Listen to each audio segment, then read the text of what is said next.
en la que vamos a hacer hincapié hoy es en la privatización de los servicios públicos. ¿Por qué? Porque en estas entidades de los servicios públicos hubo una gran flexibilización laboral, lo cual llevó a que muchas personas pierdan su trabajo. Sobre todo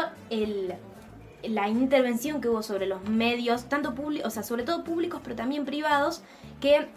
se trató de una intervención que justamente no intervino normativa ni legalmente con nada, y esta imagen de libre albedrío, como si los medios pudieran hacer lo que quisieran, termina de alguna forma marginando y generando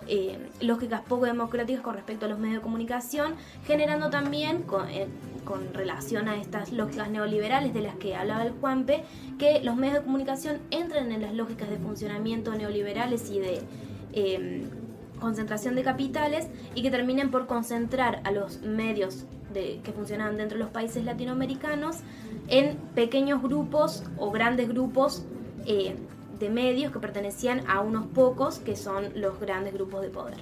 Algo también, Ori, que nos parece importante que sepan los chicos y las chicas, que es que sobre todo el neoliberalismo, que buscaba concentrar el poder y la economía en unos pocos para que puedan manejar, digamos, toda la sociedad, por decirlo de alguna manera, ¿no? Exacto, porque los medios de alguna forma, esto un poco se empezó a estudiar un poco más adelante, pero los medios, ahora lo sabemos, son grandes constructores de discurso y de sentido común en nuestras sociedades, y de alguna forma quien controla los medios de comunicación controla de lo que habla la gente en la calle, controlan las ideas que circulan en la vida cotidiana, y termina como pudiendo controlar lo que piensa la gente a grandes rasgos, ¿no? Claramente la comunicación que al día de hoy tratamos de fomentar desde las facultades, desde el centro de estudiantes, busca una perspectiva crítica, sobre todo de nosotros, futuros comunicadores, pero en ese momento el paradigma era ese: quien controlara los medios de comunicación no solo acumulaba y concentraba poder, sino que también tenía la capacidad de controlar y condicionar el sentido común de las sociedades. Exactamente. Y Ori, si te digo, ¿cómo cambió esto? Y se podría decir que a comienzos del siglo XXI, precisamente cerca de los años 2000, empieza un nuevo ciclo político en los países latinoamericanos, que ha recibido varios nombres, pero a nosotros y nosotras nos gusta hablar de gobiernos populares, que fueron los gobiernos que empezaron a generar otro tipo de políticas y otro tipo de paradigmas en los países latinoamericanos. Básicamente tienen muchas características que pueden como definirlos, estos tipos de gobiernos, pero vamos a mencionar dos que tienen mucho que ver con lo que vamos a hablar después de referido a los medios de comunicación. En primer lugar, la reposición del rol del Estado. Esto quiere decir que el libre albedrío al que estábamos acostumbrados con el neoliberalismo se corría y aparecía un nuevo Estado que no era interventor, pero sí que empezaba a calar un poco en la vida cotidiana de los habitantes de los países latinoamericanos. Y también estos gobiernos fueron lentamente propulsores de diferentes derechos sociales y humanos y políticos que tenían mucho que ver con la constitución de la ciudadanía de todos los habitantes del suelo latinoamericano.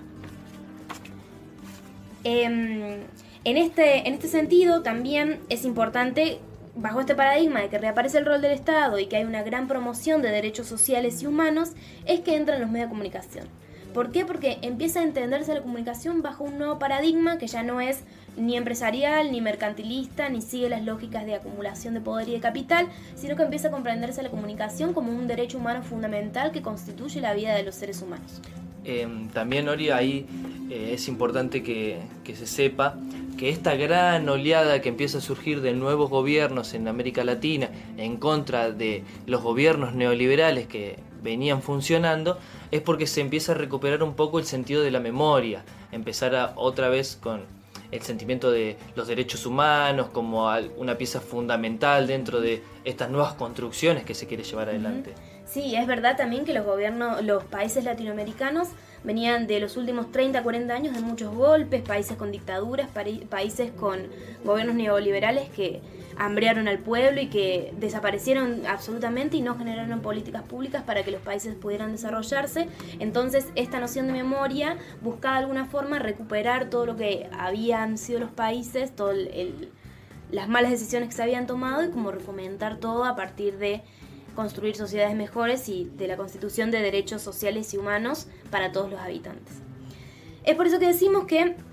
entran los medios de comunicación bajo este nuevo paradigma de la comunicación como un derecho humano, y se podría decir que estos gobiernos fortalecieron el accionar de los medios públicos y comunitarios frente a los medios de comunicación privados, y que de alguna forma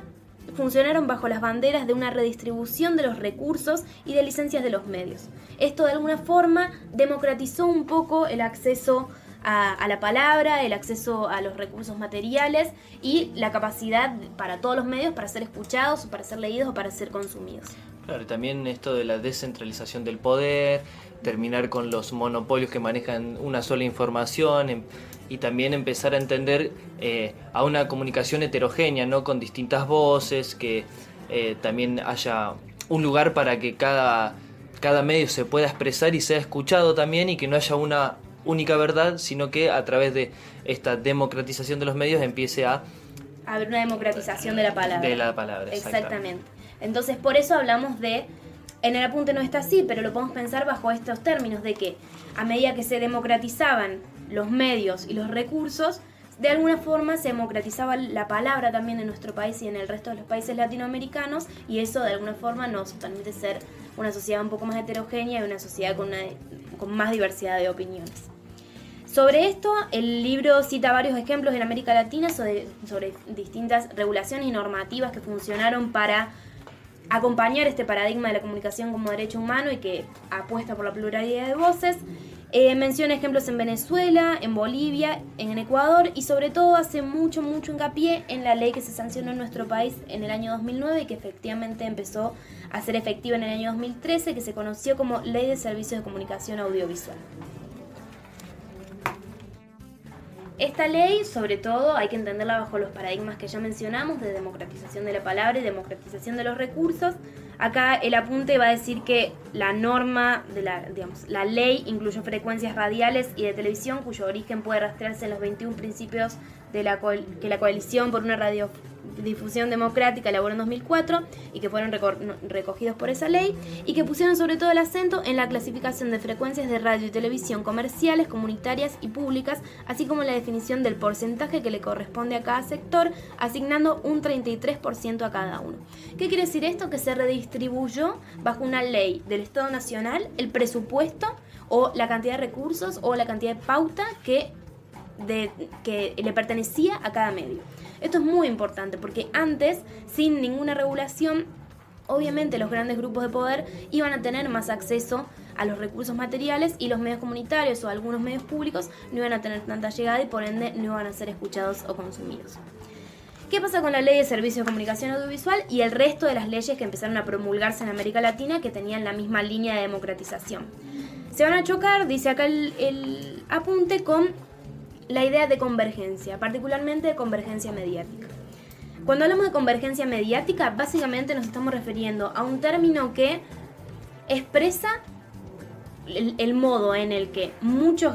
grandes empresas de medios o muchos tipos de medios diferentes, ya sean de televisión, de radio, de prensa gráfica, empiezan a unificarse, a fusionarse y a conformar un gran grupo de medios. Eso es la convergencia mediática, cuando un solo sector maneja diferentes soportes y diferentes plataformas, diferentes medios de comunicación, a través de los cuales obviamente va a construir un mismo discurso, por ende se trata de un discurso más homogéneo que heterogéneo, que era el que buscaba la Ley de Servicios de Comunicación Audiovisual.